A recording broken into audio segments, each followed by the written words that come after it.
Hello, welcome to my video about my HPI Diecast model car collection. They're all 43rd scale and they're resin diecast models. Here we see a car I've already put a separate video about, the Lancia Stratos Zero, the predecessor to the Lancia Stratos. There's a link in the description or at the end of this video where you can go and watch the video specifically about this car that I actually saw in person, or in the metal rather, at the Peterson Automotive Museum in Los Angeles some 8 years ago. Now, you're wondering, this doesn't look like a Lancia Stratos, and you're right, but there was one of these cars, and it led to the production Lancia Stratos, which was really effectively a rally car for the World Rally Championship, or whatever it was called then. And you can see there's a certain amount of commonality in terms of the size of the car. They are both small cars, really, mid-engined. The Stratos Zero was actually a 4-cylinder Lancia engine, I believe, whereas the proper production Stratos was a V6 2.5 litre, I think, Lancia engine, perhaps Fiat derived engine, Ferrari derived perhaps. So anyway, going on to this model, you can get this one in blue, yellow, I'm not sure what other colours, but it's got the gold wheels that are very familiar for this car. Anyway, so you've got grills on the front, and there's texture there. They're not holes, but there is texture, so that's some kind of sticker or something. You've got wiper detail, good detail there, mirrors, spoiler at the back. You've got the rear window there with the sunshade, the round rear lights. There's some underside detail on this particular model. A lot of HPIs don't have that, and you'll see that shortly on my other models here. So yeah, lovely car. I think it probably sits too low on the suspension, so it's not accurate in that respect, which is a real shame, because otherwise it's a lovely model in the typical HPI way. Right, moving on from that, while we're on Lancias, and later we're going to come to some Le Mans cars, a McLaren, a Subaru Impreza, so some 80s Le Mans cars that is, and early 90 McLaren F1 Le Mans car. So here we have a Alfa Romeo, actually, sorry, switching brand slightly to Alfa Romeo from Lancia. This is a touring car, and this is the matte black version of the car. I've also got the Martini one, which you'll see in a minute. The detail on this is fantastic. The lines are crisp. You've got the two little aerials there, roof aerials, which were on the test car. You've got some lovely detail there, so you can get a good look at that and see what you're getting. But a beautifully presented car. Hard to see in black, of course. You've got the usual problems of it not being very visible. Huge front wing on that, which is unusual for any car like this. And proper underside detail with the Venturi and stuff. Interesting how the Venturi isn't full on the side with the exhaust. I guess that's normal.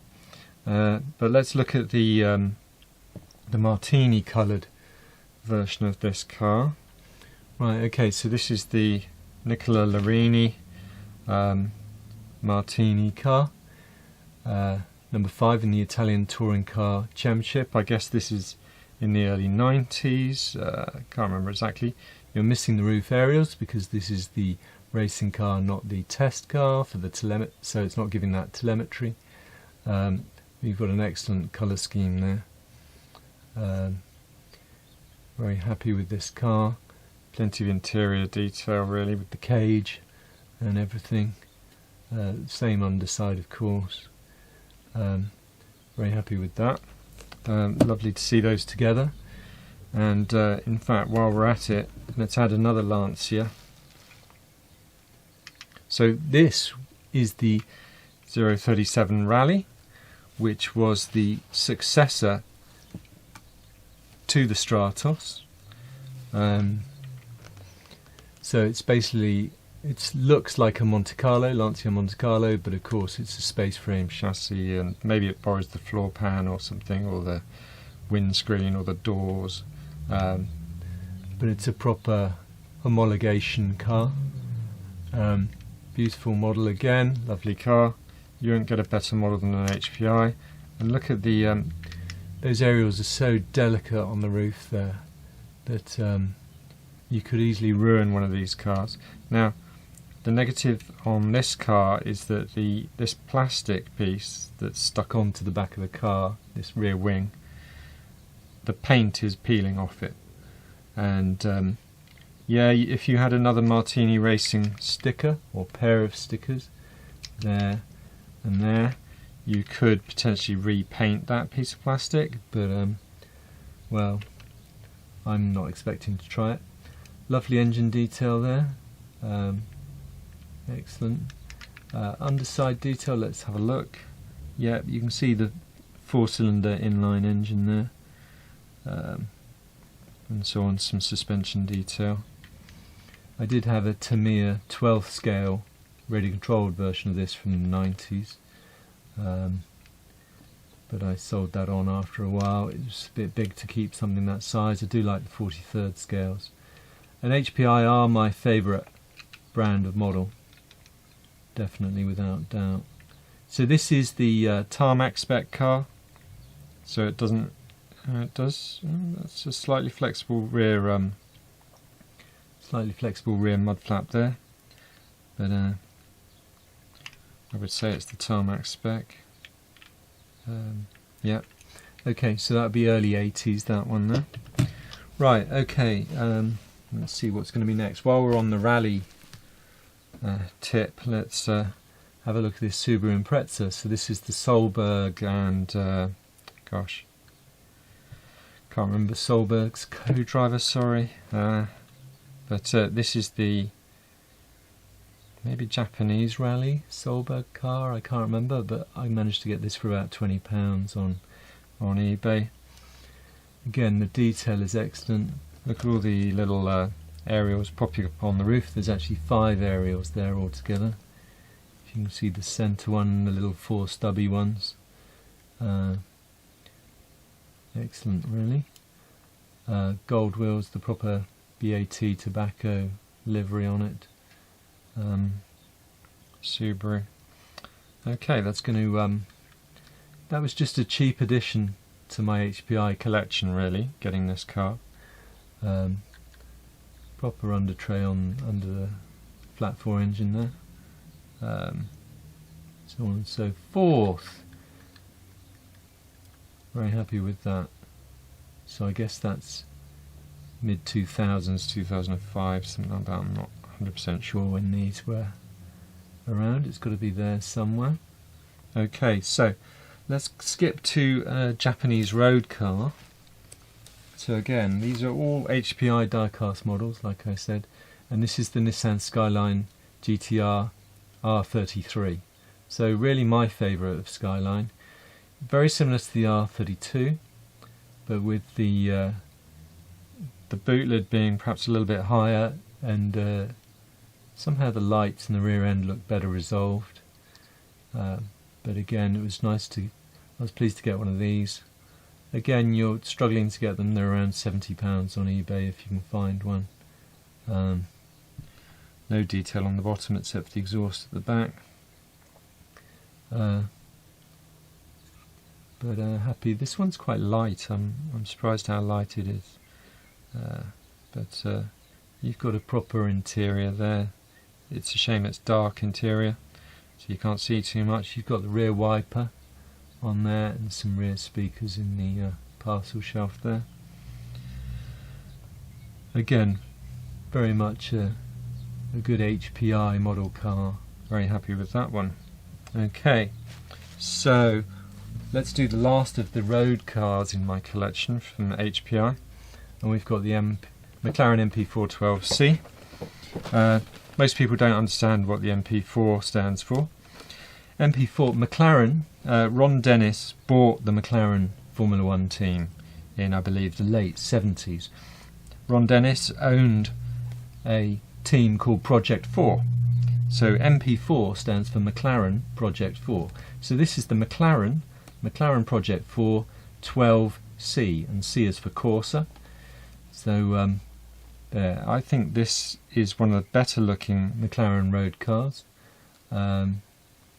I think when they changed the front end of this, they kind of ruined the cohesiveness of the overall design. But that's my opinion, and it won't be shared by too many people, I'm sure. But again, this is in the non-metallic McLaren orange papaya. You've got a small view of the Ricardo engine in the back. I've got a bit of a family connection to Ricardo because my great-grandfather employed Harry Ricardo, who founded the Ricardo Engine Company, to design him an engine. My great-grandfather owned the Kelvin Engine Company, which was a marine engine company. You can Google that. Anyway, so Ricardo had made a marine diesel engine, but this is obviously Harry Ricardo himself has been long gone for a while, but the company lives on and created the McLaren V8 engine, which I believe has something to do with a Nissan engine, but I'm not quite sure of the connection there. Okay, not my favourite choice of wheels for this car. There was another option on the wheels. This is more the racy kind of wheels. There was a slightly showier option for the wheels, but I think you can get this in a couple of different colours, but this was hard to get hold of. Ended up importing this from America on eBay, but yeah, I'm happy with that car. Very nice. Right, while we're on the topic of McLaren, let's have a look at a McLaren Le Mans car, and of course the first ever, well, arguably the first ever McLaren road car. Obviously some M6 McLarens from the 70s were converted or made for road use, but that's a bit of an exception. So this is the McLaren F1 in the BMW Japan livery, and of course McLaren F1s had BMW 6-litre V12 engines, famously, so it was nice to have one that had a connection to that. So this would have been something like a 1997 Le Mans car, perhaps. I'm guessing a little bit then.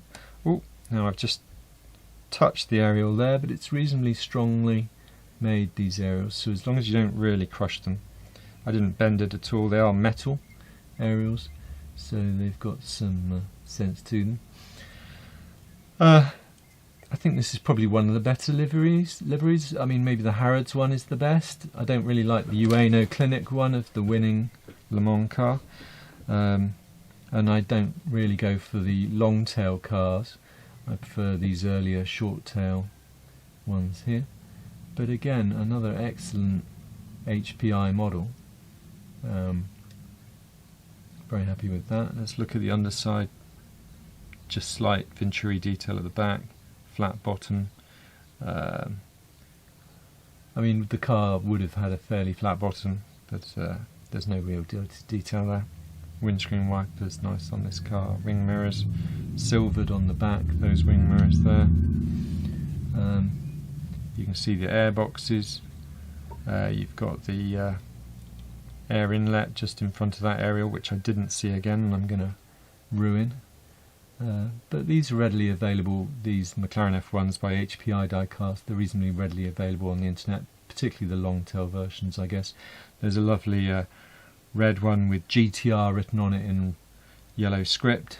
Famous launch car of perhaps the high downforce GTR, to homologate the Le Mans cars. But yeah, I'm happy with that one. So we're now going to finish off with a series of 4 Le Mans cars, starting with the oldest. So this is one I remember from my childhood. I bought a copy of Autocar the year that this particular number 7 Newman Porsche, so Newman Jost Racing. I don't know if you pronounce it Jost or Jost, probably. It's a, I guess, German racing team, but they're still around. They were racing Audi through the 2000s, and So, lovely car. Now, the great thing about these Le Mans cars from HPI is that the engine cover comes off, and then you can see the engine details. So in this one, we've obviously got a flat 6 air and water cooled, I believe, then turbocharged engine. As you can see, there's plenty of detail in there. Let's just quickly, slowly go round on that one. Okay, not bad at all. I don't really display them with the engine off, the cover off. If you did, you'd probably want to display it with the engine cover next to it, like that somehow. But no, excellent detail, suspension, gearbox detail, with the gearbox going right out to the back of the car there. Obviously these 962 Porsches were epically amazing. Maybe this was a 956, I'm not quite sure, but obviously the 956 became the 952. And you've got the Venturis there, huge, great Venturis going from fairly far forward. But of course, because it was a flat 6 engine, that got in the way of the Venturi. So that was an issue with this car, and probably a weak point that eventually led to it being beaten. So there we go, that one there, Newman Porsche from the Le Mans of 1984, I think. Okay. Right, so going from that, we'll go to a V12 Jaguar Le Mans car. So again, this is the HPI often do a non-livery version, and this is it. You'll see there's a bit of a but amazingly, these engine covers do sit very well. Actually, they're not bad at all. They're not. You know, the panel gap is excellent for a model car like this. So yeah, XJR-12, I saw a couple of these in action at the Brands Hatch 1000 kilometers in 1989. But at the same race they also had the V6 engine car, which superseded these and went on to win at Le Mans. Maybe the V12 won at Le Mans too. Anyway, the V6 one eventually gave its engine to the XJ220 road car. Let's take the back off this. Now the rear wing doesn't come off. Again, I've got an aerial there, and there you've got the V12 engine, you've got all the air inlets, you've got heat shields over the exhaust manifolds, lovely detail, some colours there, some blue anodized aluminium tops on maybe these radiator things there, some suspension detail, the Venturi. Okay, let's see how that looks underneath. And as you can see, because it's a V12 engine, the Venturi comes close to the centre of that part of the car, which the flat 6 couldn't achieve on the Porsche. So yeah, you can get these in the silk cut livery, but it's hard to get them with the actual wording of silk cut, because of course it was a little bit dodgy to have that cigarette advertising. And of course I do not recommend cigarettes. I've never even had a drag of a cigarette, and I'm glad I didn't. Who knows? My fear would be that I'd like it, but I don't think I would. Okay. Again, lovely model. So perhaps a bit bland without the livery, but nice enough anyway. So going from there, that was obviously in competition with the Sauber Mercedes, which later became purely Mercedes. Now, this would have been a 1987 car perhaps, whereas by 1989, when I was at Brands Hatch watching that Jaguar, this had become a proper silver arrow with the silver paint, and you'll remember that. And of course it won at Le Mans too. So this is the AEG, yeah, sponsored car. Interesting livery and colour scheme. Of course you had people like Wendlinger and Schumacher driving these cars at some point. I can see there is some detail there as to who the driver is. Can't quite read it on the side there of the door, but again, lovely model, complete with aerial. And let's take the engine cover off. Let's just have a look at the bottom of those engine covers. Nothing much going on there. Probably fairly accurate-ish. So here we've got the Mercedes V8 engine and all the detail as usual. Very nicely done. Some orange piping in there for something. Oh, that must be the cooling system, because they're going to the radiators out here. Okay, have a look at the Venturi. Very similar to the Jaguar Venturi, but yeah, nice detail on the rear wing mount with the tow hook, or tow, whatever it's called, the circular bit. Yeah, all in all a nice car. It would have been perhaps nicer to have the silver, the more iconic silver arrows version from a year or two later, but it can be quite expensive and hard to get hold of. So nice to get this model. Okay, and the last model in the collection is, we're back where we started with the Le Mans series in terms of a Porsche. So this is a GT1 Porsche, and if we look at the front here, we'll see it's basically the 996, so the later generation of GT1 Porsche. And again, the rear lights are taken from the 996 as well, whereas this car started out as the 993 version of the car. I mean, there was nothing in common at all with the 993 and 996 road cars, but they were styled. So you've got those what people call the boiled egg headlights, which I don't have a problem with at all. I think they're all right.